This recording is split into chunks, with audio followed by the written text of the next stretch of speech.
Assalamualaikum warahmatullahi wabarakatuh. Alhamdulillahirabbil alamin wa bihi nasta'in wa ala umuri dunya waddin wassalatu wassalam asrofil anbiya'i wal mursalin wa ala alihi washabihi ajmain amma ba'du. Yang terhormat Bapak Imron Rosadi selaku dosen pengampu mata kuliah pengembangan kurikulum dan teman-teman yang saya banggakan. Pada kesempatan hari ini, kelompok 7 akan mempresentasikan hasil diskusi kami yang berjudul pengembangan kurikulum berbasis karakter. Sebelumnya, perkenalkan nama saya Sulistiawati dengan NIM 2012-3263 sebagai moderator dan presentator pertama, dan ada teman saya Luluul Kamaliyah dengan NIM 20123-251 sebagai presentator 2. Saya Luna Iswara dengan NIM 2012-3258 sebagai presentator ketiga. Langsung saja pada materi pertama, yaitu ada hakikat, tujuan, dan fungsi pengembangan kurikulum. Hakikat pengembangan kurikulum merupakan proses yang dilakukan secara sadar untuk mencapai hasil yang lebih baik. Dalam konteks pendidikan, pengembangan berkaitan dengan kurikulum yang dirancang untuk mendukung pertumbuhan dan perkembangan siswa, termasuk pembentukan karakter mereka. Karakter mencerminkan perilaku seseorang dan dalam bentuk melalui pendidikan serta pembiasan nilai-nilai moral. Terus ada tujuan kurikulum. Tujuan kurikulum untuk menanamkan nilai moral dan akhlak mulia pada peserta didik, serta membentuk generasi yang produktif, berinovasi, dan berkontribusi secara positif baik sebagai individu, profesional, maupun warga bangsa dan dunia. Pendidikan karakter dalam kurikulum ini menekankan pembentukan akhlak yang baik serta kesadaran akan tanggung jawab sosial dan spiritual. Yang terakhir itu ada fungsi.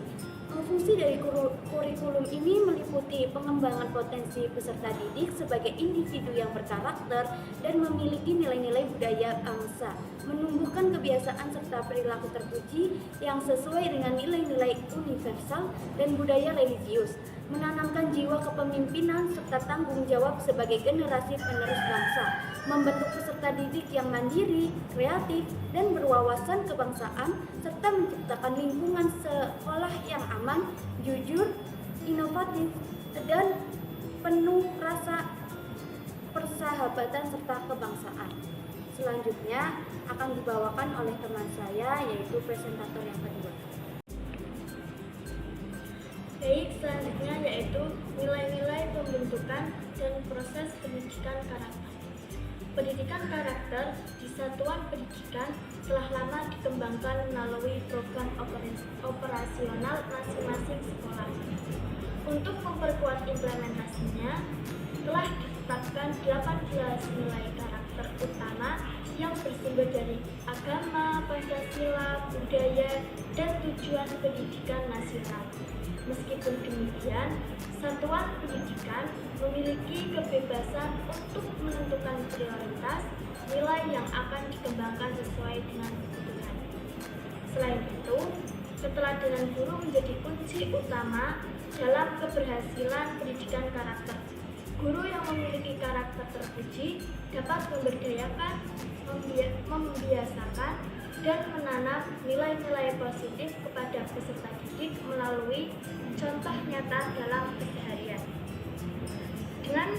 Dengan konsisten dalam memberikan teladan yang baik, guru diharapkan dapat menjadi figur yang menginspirasi dan membentuk karakter pada peserta didik yang dimulai.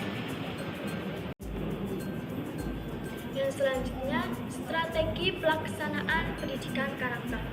Pendidikan karakter merupakan upaya sistematis untuk membentuk dan memperkuat nilai-nilai moral pada peserta didik yang mencakup aspek kognitif, afektif, dan konatif. Implementasi pendidikan karakter dapat dilakukan melalui berbagai strategi, di antaranya yang pertama, pengembangan budaya sekolah yang berkarakter. Yang kedua, integrasi dalam kurikulum dan pembelajaran. Yang ketiga, keterlibatan orang tua dan masyarakat. Dan yang keempat, penguatan positif melalui penghargaan. Yang selanjutnya ada pengembangan kurikulum berbasis karakter. Pengembangan kurikulum berbasis karakter adalah upaya sistematis untuk memperbarui kurikulum dengan menanamkan nilai-nilai karakter dalam seluruh aspek pembelajaran, termasuk keteladanan guru, lingkungan sekolah, dan kegiatan ekstrakurikuler. Pendidikan karakter harus mencakup dimensi kognitif, afektif, dan psikomotorik agar tidak hanya dipahami secara teori, akan tetapi juga diterapkan dalam kehidupan sehari-hari. Kementerian Pendidikan dan Kebudayaan menanamkan 5 nilai utama dalam kurikulum, yaitu yang pertama ada religiulitas, yaitu menanamkan nilai-nilai keagamaan dalam kehidupan sehari-hari. Yang kedua, nasionalisme, yaitu meningkatkan rasa cinta tanah air dan kebangsaan. Yang ketiga, kemandirian, yaitu mendorong sikap mandiri dalam berpikir dan bertindak.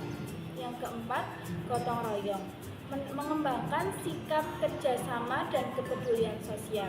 Yang kelima, integritas, membentuk karakter jujur, disiplin, dan bertanggung jawab. Selanjutnya ada pelaksanaan pendidikan karakter di sekolah. Pelaksanaan pendidikan karakter di sekolah adalah proses sistematis yang menanamkan nilai-nilai moral dan kebangsaan dalam kehidupan peserta didik. 3 pendekatan utama yang diterapkan adalah pembelajaran di kelas, kegiatan ekstrakurikuler, dan budaya sekolah. Integrasi nilai karakter dalam pembelajaran membantu siswa memahami dan menerapkannya dalam kehidupan sehari-hari. Kegiatan ekstrakurikuler menumbuhkan keterampilan sosial, kepemimpinan, dan tanggung jawab. Sementara itu, budaya sekolah menciptakan lingkungan yang kondusif bagi pembentukan kebiasaan positif. Dengan menerapkan pendekatan ini, pendidikan karakter menjadi bagian integral dalam sistem pendidikan, membentuk generasi yang tidak hanya cerdas secara akademik, akan tetapi juga berakhlak mulia dan memiliki etika kuat dalam kehidupan masyarakat. Jadi kesimpulan dari pengembangan kurikulum berbasis karakter yaitu pengembangan kurikulum berbasis karakter bertujuan untuk membentuk peserta didik yang tidak hanya unggul secara akademik tetapi juga memiliki kepribadian dan moral yang kuat. Pendidikan karakter menanamkan 18 nilai utama seperti religius, kejujuran, disiplin, dan tanggung jawab yang berkarakter pada agama, Pancasila, budaya, serta tujuan pendidikan nasional. Pelaksanaan pendidikan karakter dilakukan secara sistematis melalui beberapa strategi seperti penerapan nilai karakter dalam kehidupan sehari-hari, integrasi dalam kurikulum, keterlibatan orang tua dan masyarakat, serta pemberian penghargaan sekolah.